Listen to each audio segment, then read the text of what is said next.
서울의 어두운 밤, 모든 것이 예전 같지 않았다. 새벽 1시 14분. 내 휴대폰 화면이 빛났다. 문자 하나. 단 하나의 메시지, 그리고 그 안에 담긴 문장 하나가 15년의 내 인생을 무너뜨렸다. 나는 돌아가지 않아. 더 나은 사람을 만났어. 내 물건은 소랴듯 창고로 옮겼어. 첨부된 사진 한 장, 이체 내역. 5,720만 원. 우리 공동 적금 계좌에서 그녀의 개인 계좌로 넘어간 금액. 메시지 아래에는 마치 서명처럼 적혀 있었다. 강유리. 차가운 부엌에서 나는 조용히 찻잔을 내려놓았다. 오늘 아침까지만 해도 그녀가 제주도에서 요가 수련 중이라 믿고 있었다. 손은 아직도 떨리고 있었지만 머리는 차분했다. 그 차분함은 오히려 위험했다. 내 이름은 신하준. 47세, 서울 송파구의 13층 아파트에서 혼자 차를 마시고 있다. 이제 유리는 내 과거다. 오늘 밤 무언가가 죽었다. 내가 아니라 내 안에 어떤 것이. 그녀는 인스타그램에서 젠멘토로 자신을 소개했었다. 하지만 나는 현실 세계에서 일한다. 나는 금융 분석가이자 법률 감사 전문가다. 수많은 불법 송금, 조작 문서, 경제적 사기를 밝혀낸 이력이 있다. 그런 내가 정작 내 집안의 일은 못 봤다. 이것이 첫 실수였을까? 아니면 유리와 결혼한 것이? 노트북을 열었다. 유리가 모르는 특별한 이메일 계정에 로그인했다. 2개의 경고 메시지. J&K 디지털 증권 은행 시스템에서 비밀번호 변경 시도. 그녀는 철저하게 움직이고 있었다. 모든 흔적을 지우려 했다. 감탄할 수밖에 없다. 휴대폰을 들어 2글자를 남겼다. 잘 살아. 그리고 한 번호로 전화를 걸었다. 동현아, 6년 전 얘기했던 예비 계획 기억나? 이제 실행할 때야. 정말이야? 그녀가 먼저 움직였어. 더는 말 없이 전화를 끊었다. 벽에 걸린 먼지 낀 웨딩 사진을 바라보았다. 그 속엔 아직 우리 둘이 있었다. 그것조차 나는 미처 보지 못했었다. 하지만 오늘 밤 많은 것이 바뀔 것이다. 사람이 누군가를 사랑할 때 처음엔 보이지 않던 작은 균열들이 시간이 지나면서 커다란 벽이 되어 눈앞에 서게 된다. 내 앞에 그 벽, 이름은 강유리였다. 우리는 처음 성균관대학교 동문회에서 만났다. 나는 당시 38살, 짧은 첫 결혼을 끝내고 일에만 몰두하던 시기였다. 그녀는 34살, 에너지 넘치고 야망이 뚜렷한 여성이었다. 그녀는 외모보다 자신감 있는 말투로 기억에 남았다. 나는 숫자엔 관심 없어, 하준 씨. 그녀는 한번 웃으며 말했다. 함께 편안하게 살 수 있으면 그걸로 충분해. 내가 하는 일을 설명하려 할 때마다 그녀는 손을 들어 말하곤 했다. 그런 보고서로 내 머리 아프게 하지 마. 난 당신을 믿어. 우리는 함께 살기 시작한 지 1년 만에 결혼했다. 나는 그녀가 요가 센터 코리아 웨니스 스튜디오를 열 수 있도록 도왔다. 모든 초기 자본은 내 개인 계좌에서 나갔다. 그건 성공적인 출발처럼 보였다. 처음 몇 해는 행복했다. 하지만 시간이 흐르면서 작은 신호들이 하나둘 쌓이기 시작했다. 그녀는 새 옷을 사곤 했지만 내 앞에선 한 번도 입지 않았다. 주말 여행은 월요일까지 이어졌고 전화통화는 내가 방에 들어서면 멈췄다.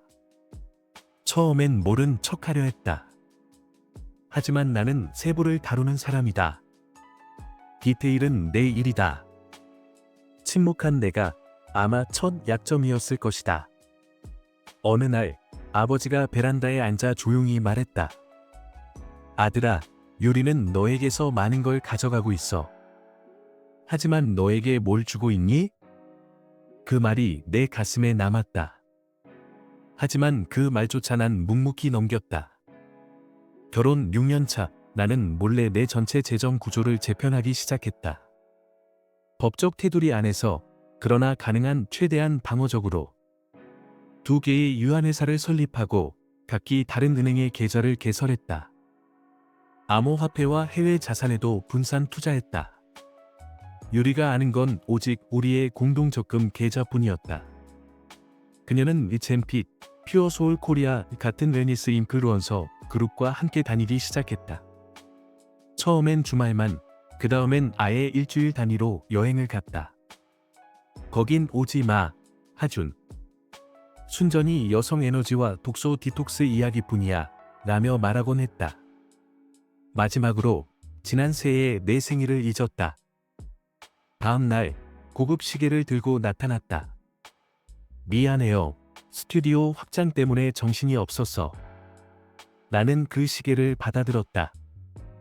그리고 그날 밤 내 최종 비상 계획 문서를 완성했다. 모든 신호는 이미 있었다. 다만 내가 전체 그림을 보지 않으려 했던 것뿐이었다. 송파 위로 아침 햇살이 아직 완전히 떠오르지 않았지만 나는 이미 깨어 있었다. 언제나 그렇듯 커피를 내렸다. 익숙한 동작들은 사람을 정신 차리게 만든다. 삶의 모든 조각이 흔들릴지라도. 노트북을 열고 내 개인 재정 관리 시스템에 접속했다. 법률 분석과 개인 보호를 위해 동영과 함께 수년 전부터 준비해온 특수 코드 기반의 시스템. 그 이름은 단순했다. 프로젝트 미러, 몇 번의 클릭으로 공동 계좌와 모든 신용카드를 동결시켰다. 그리고 나의 금융 네트워크를 통해 1억 5,700만 원 이체에 대해 사기 경고를 제출했다. 모든 것은 법적 증거와 함께. 동시에 내 변호사 김혜린에게 문서를 보냈다. 유리의 무단 자금 이동, 공동 자산을 사적 용도로 사용한 정황. 이제 단순한 이혼이 아니었다. 금융 범죄의 시작이었다. 그 다음은 어머니에게 전화했다. 아무 설명 없이 간단히 말했다. 유리가 나를 떠났어요. 우리 돈을 들고 내 물건을 빼냈어요. 요가 캠프에 있다더니 거짓말이었죠. 전화기 너머엔 한동안 정적이 흘렀다. 그리고 조용히 말씀이 들렸다. 미안하구나, 하준아. 하지만 놀랍지는 않다. 이제 어떻게 할 생각이니? 준비해 온 일을 할 거예요. 1시간 뒤 휴대폰이 울리기 시작했다. 유리였다. 전화를 받지 않았다. 열벌의 전화. 그리고 문자 한 통. 무슨 짓이야? 돈이 없어졌어. 카드도 안 돼. 나는 답장을 보내지 않았다. 그녀가 남긴 소랴드 스토리지 코드를 이용해 창고로 향했다. 파란색 컨테이너 안에는 내 옷 2상자와 오래된 노트북이 있었다. 하지만 가족 사진, 아버지의 금시계, 나의 소중한 물건들은 없었다. 그 순간 내 안에서 무언가 단단해졌다. 이건 단지 돈의 문제가 아니었다. 15년의 세월이 단 하나의 메시지로 지워진 것이었다. 근처 카페에 들어가 노트북을 열었다. 등록된 조사 시스템에서 최근 유리가 자주 사진을 올리던 한 남자를 검색했다. 진태호. 젠코어 애슬레틱스라는 피트니스 센터의 대표. 겉모습은 완벽했다. 밝은 미소, 운동으로 다져진 몸, 수천 명의 팔로워. 하지만 문서는 다른 이야기를 했다. 신용카드 3장, 한도까지 사용. 잔비 구입을 위한 채무 계약. 그리고 유리와 2달 전에 체결된 4,200원만 원짜리 자동차 할부 계약. 유리가 더 나은 사람을 만났다고 생각했을지 모르지만 나는 그 더 나은 사람의 빚더미를 찾아냈다. 그날 밤 호텔 방에 조용히 앉아 있었다. 분노는 없었다. 오직 차분함만이 있었다. 이 싸움에서 승리는 단숨에 오지 않는다.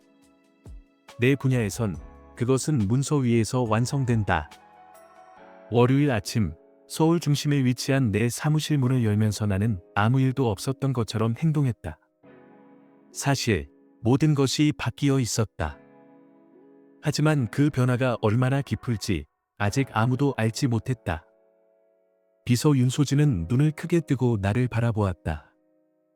하준 씨, 이번 주에는 안 나오시는 줄 알아서요. 요리 씨가 3번이나 전화했어요. 많이 초조해 보였어요. 그래요?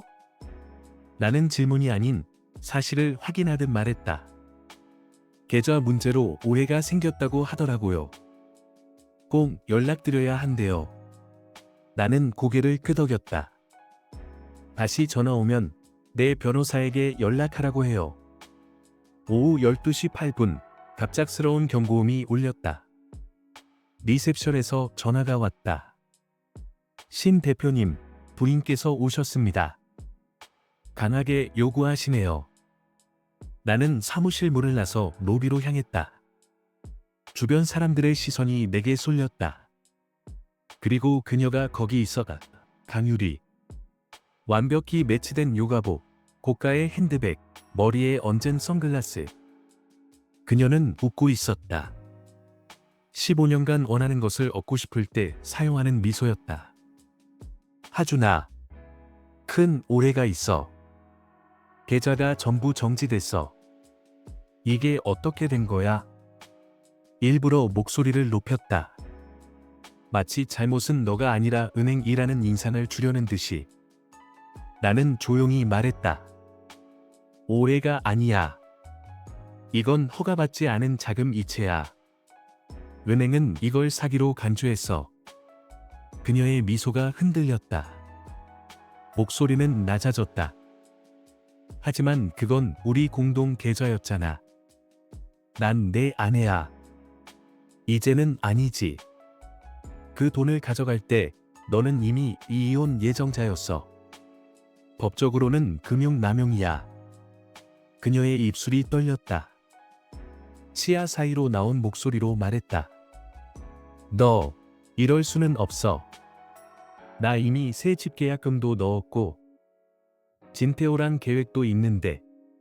그녀가 내 눈을 바라봤을 때 나는 응시하며 말했다. 그래, 나 그 계획들 다 알아. 그녀의 얼굴에서 혈색이 사라졌다. 너, 날 조사했어? 아니, 난 나를 지킨 거야. 난 감사인이야, 유리. 문서가 내 세계야. 이 싸움 절대 안 놔. 난 모든 것의 절반을 가질 권리가 있어. 나는 조용히 바라보며 말했다. 내가 공동 계좌에 있는 돈이 전부라고 생각한다면 정말 큰 착각이야. 무슨 뜻이야? 나는 미소 지었다. 이혼 과정에서 알게 될 거야. 나는 사무실로 돌아갔다. 등 뒤에서 느껴지는 시선들, 분노, 당황스러움이 얽혀 있었다. 하지만 이건 단지 시작일 뿐이었다. 그날 저녁, 변호사에게서 메시지가 왔다. 유리 측 새 변호사가 우리에게 전 재무 문서를 요구하고 있습니다. 제공하지 않으면 당신의 감사를 조작으로 몰겠다고 하네요. 그건 단순한 위협일 뿐이었다. 진짜 근거는 없었다. 나는 한 문장으로 답했다. 계획대로 진행. 그 밤, 내 휴대폰이 조용히 빛났다. 짧고도 의미심장한 메시지들이 줄줄이 도착했다. 너 정말 많이 변했어. 왜 이렇게 잔인해졌니? 하준아, 사람 대 사람으로 얘기 좀 하자. 하지만 단 한마디도 묻지 않았다. 내가 왜 내 돈을 훔쳤을까? 오랜 시간 널 속이고 계획을 짰다는 사실에 대해 어떻게 느껴? 나는 답하지 않았다. 대신 가방을 챙겨 서초동의 공공체육관으로 향했다. 유리와 그녀의 연인이 다니는 반짝이는 젠코어와는 딴판인 곳, 여기엔 땀 흘리는 사람들만 있었다. 사진 찍는 이들은 없었다. 덤벨 소리에 내 분노를 실었다. 하나씩 들어올릴 때마다 서명되지 않은 이혼 서류. 밀어낼 때마다 15년간 쌓인 의문들. 호텔 방으로 돌아왔을 때 내 계획 중 일부는 이미 현실이 되고 있었다. 은행은 관련된 모든 대출을 재심사하고 있었다. 그 밤, 낯선 번호로 또 하나의 메시지가 도착했다. 그만해. 유리는 내게 어울리지 않았을지 몰라도 내가 이렇게까지 하면 모두가 다친다. 서명은 없었다. 하지만 어조는 분명했다. 진태호. 다음 날 동현을 만났다. 그는 내 형제와도 같은 친구, 그리고 사이버 보안 전문가였다. 우리는 대학 시절부터 모든 비밀을 공유해왔다. 진태호와 으첸코어 애슬레틱스 LC에 대해 뭐 좀 알아봐줘. 공식 정보? 아니면 비공식? 우리 공공정보에 더 빠르게 접근하는 법을 배운 거 기억나지? 3시간 후 동현은 결과를 들고 돌아왔다. 상황은 생각보다 심각했다. 그의 체육관, 비드로 돌아가고 있어. 신용카드는 한도 초과. 새 장비들은 담보로 걸려 있어. 그리고 그는 나를 모니터 가까이 이끌었다. 이 대출 서류 좀 봐. 2억 4,500만 원. 장비 구입용. 근데 승인 근거가 이거야. 배우자 보증. 숨이 멎을 듯했다.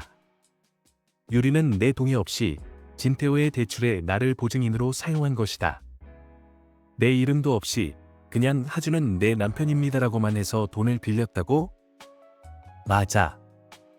내 결혼 재산이 이 대출의 근거야. 나는 어두운 창밖을 보며 말했다.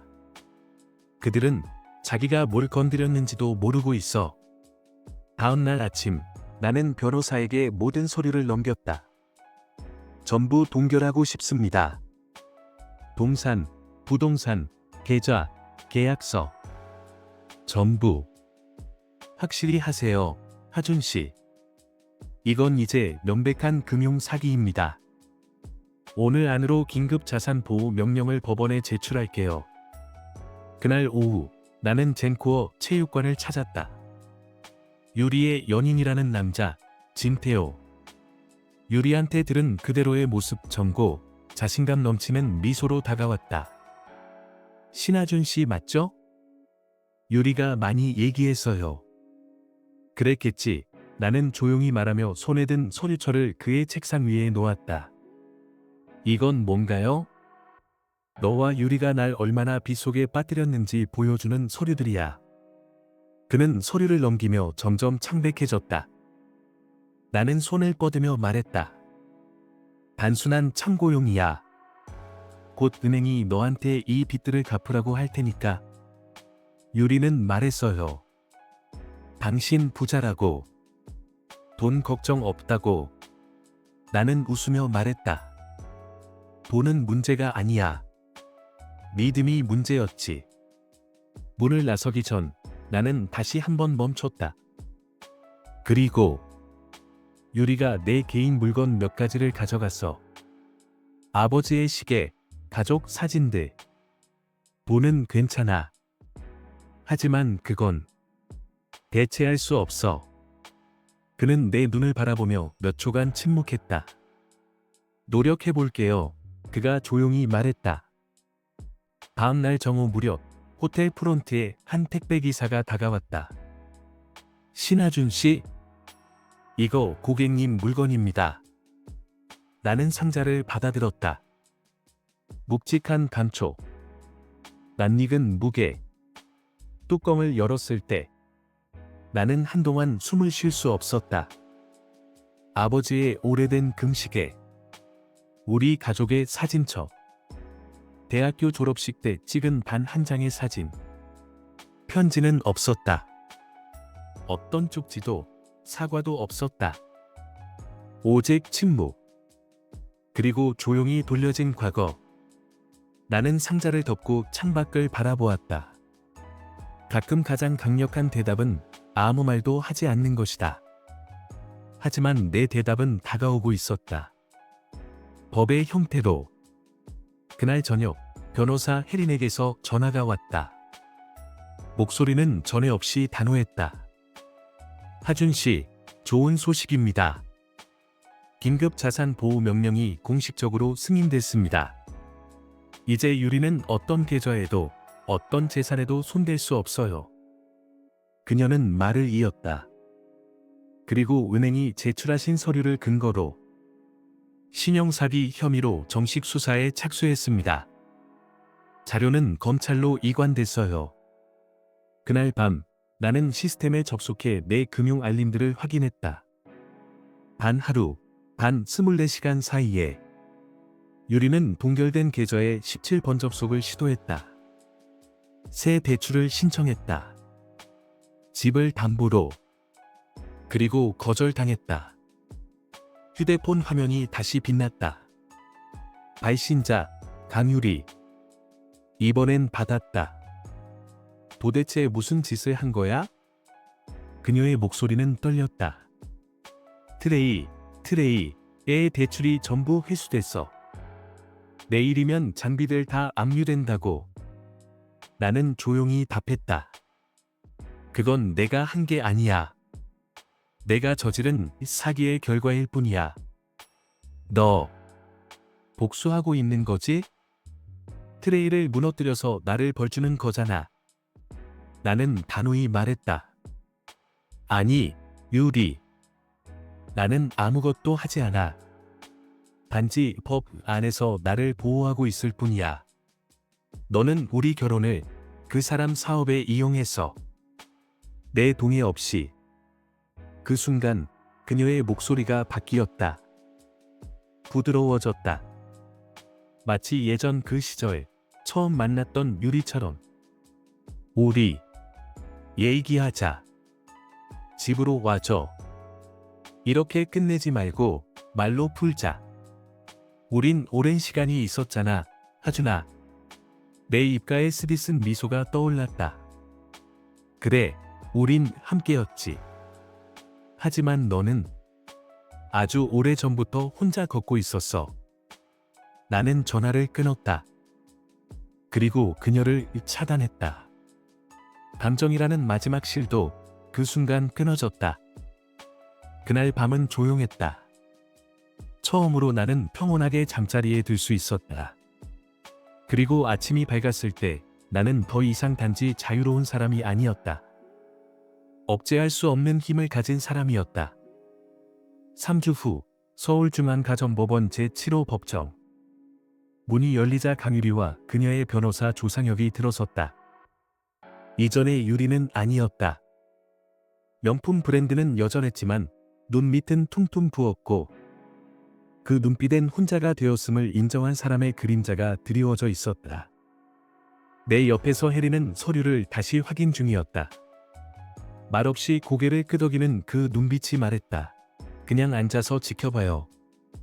첫 발언은 상대 측 변호사 조상혁이 했다.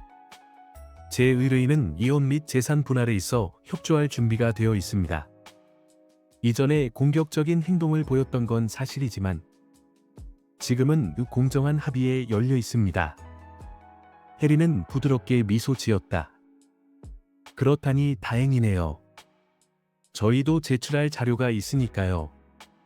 그녀는 조용히 서류철을 상대편에 밀어넣었다. 이 문서는 신하준 씨 명의의 위조 서명을 통해 다수 은행 대출이 진행된 정황을 증명합니다. 이미 해당 은행은 사기죄로 공식 수사에 착수했어요. 단순 민사 문제가 아닙니다. 형사 책임이 따릅니다. 조상혁 변호사의 안색이 변했다. 그리고 유리는 얼어붙은 채 말을 잃었다. 우리는 이 서류를 면밀히 검토해야 할 것 같습니다. 생각보다 사안이 복잡하군요. 물론입니다. 혜리는 단호하게 말했다. 하지만 알고 계시죠? 이미 은행은 해당 자료를 검찰에 이첩했습니다. 이 자리는 기소 전에 가질 수 있는 마지막 협상 기회입니다. 그 순간 유리는 처음으로 자신이 저지른 현실과 정면으로 마주했다. 형사제. 하준아, 넌 이럴 수 없어. 나는 조용히 그녀를 바라보며 말했다. 내가 한 게 아니야. 은행이 한 거야. 넌 단지 내가 한 일의 결과를 마주하고 있을 뿐이야. 정적. 그 뒤를 이어 혜린이 마침표를 찍었다.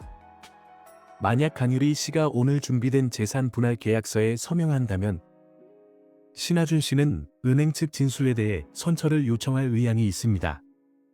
또 개인 물품 절도 및 무단 이전 관련 고소도 취하될 거고요. 조상혁은 유리를 바라봤고 유리는 마치 세상이 무너진 듯 시선을 피했다. 입술이 떨렸다. 나 사인할게. 그녀는 서류에 서명했다.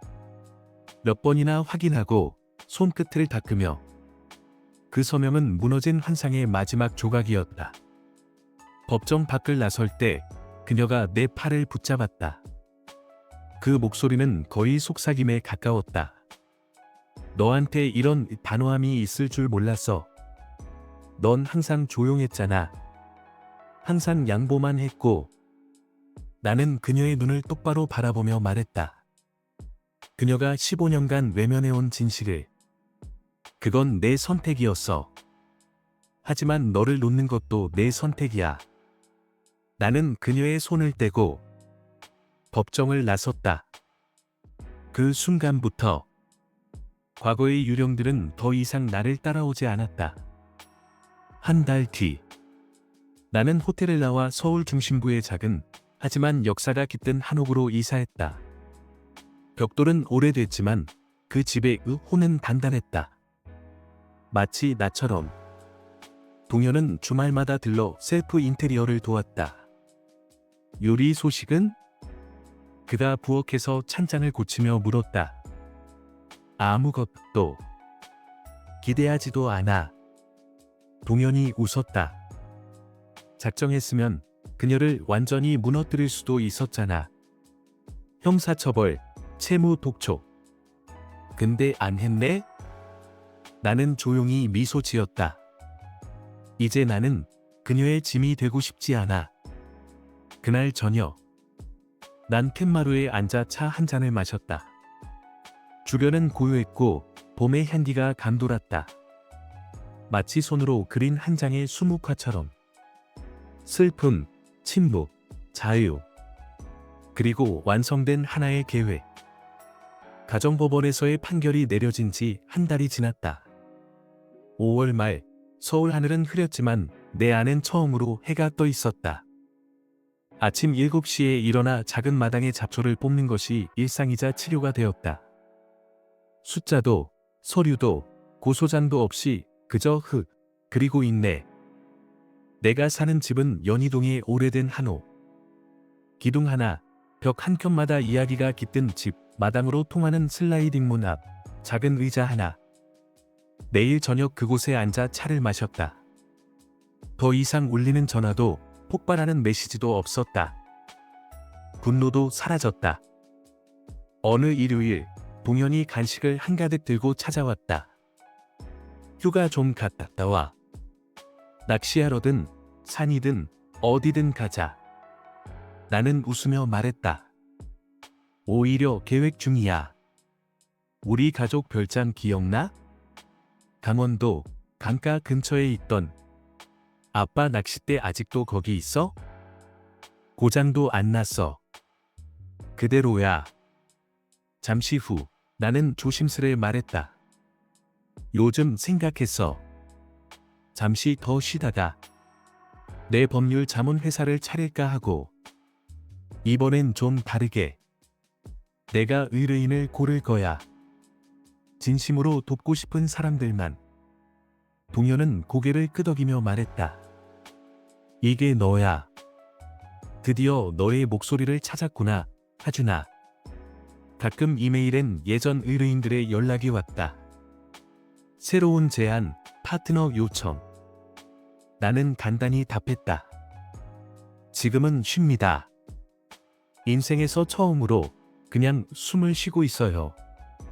한 번은 집 근처 수리용품을 사러 나갔다가 조용한 골목 책카페에 들어갔다. 커피향, 종이 냄새, 침묵 사이에서 한 여인이 눈에 들어왔다. 단정한 옷차림, 하지만 눈빛이 깊은 사람, 조은아. 그녀의 눈엔 나와 같은 상처가 있었다. 짧은 대화, 차 한 잔, 책 추천. 기대도 질문도 없는 그저 두 개의 반쪽 인생이 고요 속에서 맞닿는 순간. 서두르지 않았다. 그녀도 마찬가지였다. 이건 더 이상 계획이 아니었다. 부서진 한 사람이 다시 온전해지려는 시도일 뿐. 그날 밤 마당으로 나섰다. 잡초는 다 뽑혔고 데크는 물 청소를 마쳤다. 한 잔의 녹차, 한 조각의 침묵, 한 숨의 맑은 공기. 전화는 옆에 있었지만 조용했다. 나는 그냥 꺼둔 채 두었다. 고개를 들어 하늘을 봤다. 이젠 어둠이 아니었다. 그저 텅 빈 공간. 그리고 가끔은 그 빈 공간이 가장 편안한 자리다. 넌 더 이상 남의 돈을 지키지 않아. 이제 넌 너 자신을 지키고 있어. 이 침묵은 복수가 아니다. 이건 자유다.